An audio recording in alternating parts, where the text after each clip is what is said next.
Why is Trinamool opposing central government officials? The Trinamool Congress has expressed strong opposition to the involvement of central government officials in the counting of votes during the 2026 Bengal Assembly elections. This stems from a long-standing distrust.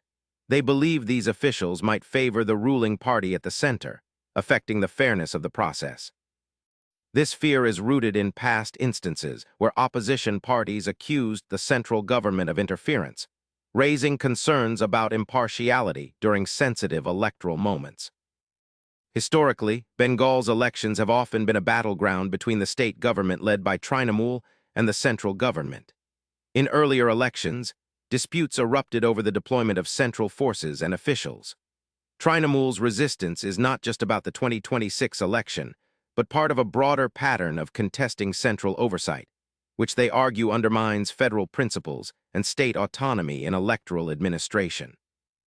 Trinamool insists that local election officials who understand Bengal's political climate are better suited to conduct vote counting. They claim that central government officials may lack neutrality, potentially influencing outcomes to favor their political allies.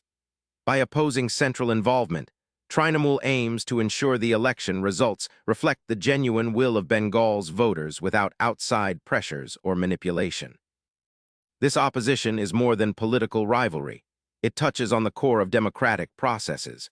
Trinamool's stance raises questions about the balance of power between state and center in India's federal system. Their challenge emphasizes the importance of trust in election management and the need for transparency to maintain voter confidence and uphold democratic legitimacy during highly contested elections like Bengal's. Subscribe for daily answers to questions you didn't know you had.